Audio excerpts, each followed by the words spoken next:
I'd like to thank you all for coming. The topic of tonight's discussion is going to be how to publish a book, how to get a literary agent.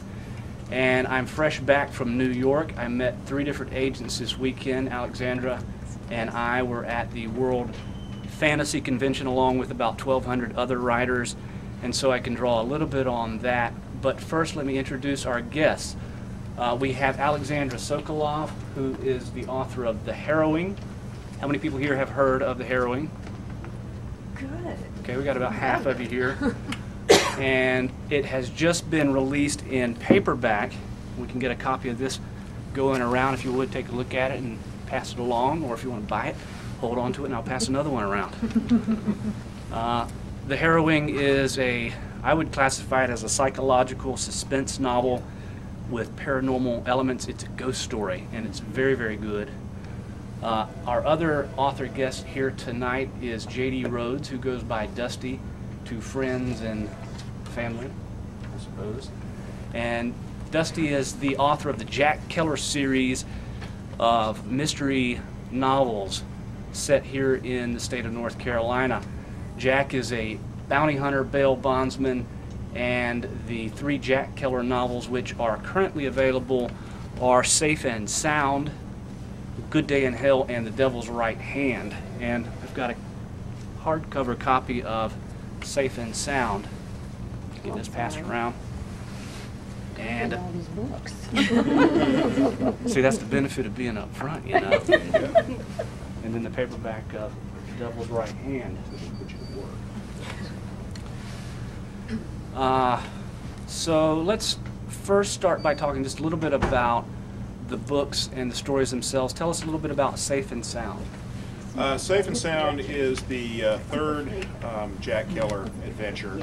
As Stacey said, Jack is a bail bondsman working out of Wilmington, North Carolina. And Jack does what he does because chasing people down and capturing them is the only thing that gets him up out of bed in the morning. He's a veteran of the First Gulf War who suffers from a pretty severe case of post-traumatic stress disorder, which causes him no end of problems, but sort of the only way he gets through the emotional disconnect that's a symptom of PTSD is that he's an adrenaline junkie. He goes out and he gets into these situations and usually ends up getting in over his head. But the 3 books so far are sort of Jack's journey of trying to reestablish being able to communicate with people, being able to relate to people, being able to have relationships. The 3rd book, Safe and Sound, basically is, I'm not going to give away anything in the first 2, but he's trying to, it's about what he's willing to do to help and to save the people he loves, the people he's learned to love, and what that does and the cost that takes, the cost that exacts on him. One of the reasons I wrote the books was because of sort of a general dissatisfaction of reading all of these series books where the hero gets shot, gets beat up, kills people, and it doesn't ever seem to have any emotional effect on them. And it takes a toll on people, and it takes even what they call the justified violence. I just did the air quotes again. I can't believe I'm doing it. Even so-called justified violence, it takes a real psychological toll on people, and that's one of the things that the books are about. And it's another one is, again, the lengths that Jack is willing to go to save the people he loves. Well, already I'm thinking of an interesting question. You might be considering yourself whether you want to write a series book, whether you want to write a standalone. Who here knows the difference between a series and a standalone? Okay, just about half of us, a little over half. Well, Alex, tell our readers here exactly what a standalone is and why you have decided to write standalones instead of series books. Well, standalones are just single titles. It's the opposite of a series. It's a book that is over when you finish it. And I do it because that's what I read. I read, of course, Dusty's series, and I always want to say in this because it's always been surprising to me about these books in the Jack Keller series that for such a high octane, high testosterone setup, the female characters are awesome in this, and it really, the love story that goes on, the love stories are really amazing, deep things in those books. So just, that's my little pitch for the women in this group. It's surprising. But I guess I wrote standalones because I haven't thought of a series character that I wanted to carry on like that, and because I get bored generally with series after a while. And in Hollywood, they teach you, I came from screenwriting, and they teach you that you need to put it all into one movie. And so that's the kind of story that I read, and it's the kind of story I write. But also, I don't really write straight ahead horror, but I write on the horror side. And those are generally, if you think of Stephen King, he doesn't really write a lot of series characters, and if they are, they're not his, it's, you know, the Dark Tower series is more not his standard stuff, so. Well, I've read Safe and Sound, and it is one hell of an inspiring book. I thought of Flannery O'Connor as I was reading it. Certainly A Good Man Is Hard to Find, of that ilk. If you like settings close to home, I think Dusty's books are the way to go. If you like a heck of a mystery, suspense novel, crime fiction, I would highly recommend them. And if you want to just kind of read a book and notice different places that you know personally, you'll see a lot of that in Safe and Sound. So Dusty, tell us a little bit about how important writing what you know is. Well, that's what I see. I mean, I tend to, how I write is, I tend to see things. I always often tell people that the reason, you know, they say, well, why do you write? Well, this is so that I can, when I'm sitting there watching sort of a movie play on the front of my skull, I can tell people that I'm writing and I'm composing and not that I'm going crazy. And those are the scenes I see, and those are the scenes and the people that I know, and those are the voices that I hear. Yes, I do hear voices.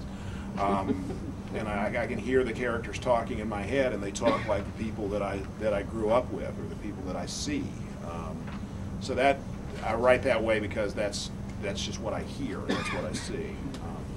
One of the people that's been a real influence on me is a Durham writer named Katie Munger, who wrote a series that was set in and around the Triangle, and mutual friend of Alice's, a wonderful, wonderful lady, wonderful writer, and who really did sort of show me through her writing that where I live could actually be an interesting setting, or where I used to live. I actually live in Carthage now, but I used to live in southeastern North Carolina. But like I say, I write that because that's what I see. I write that because that's what I hear.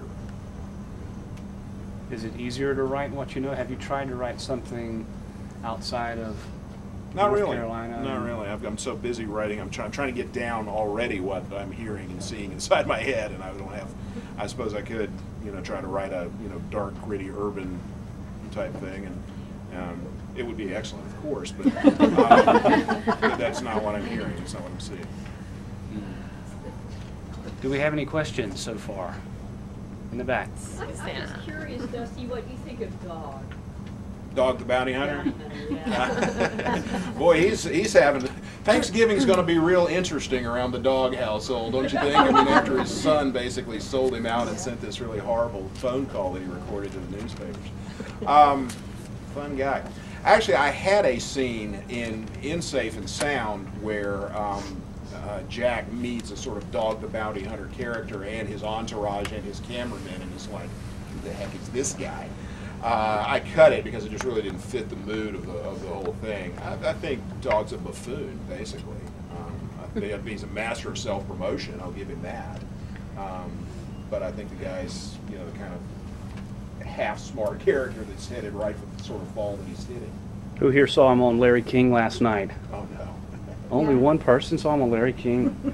He started weeping at one point. Oh, yeah, most of the time. So. Yeah.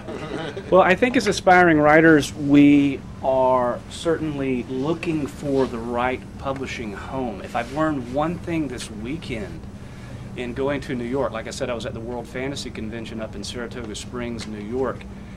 I think early on, and I can certainly identify with everybody here, in as much as the feeling of just getting any agent is kind of where you're at. You know, if you could just get any agent to represent your book.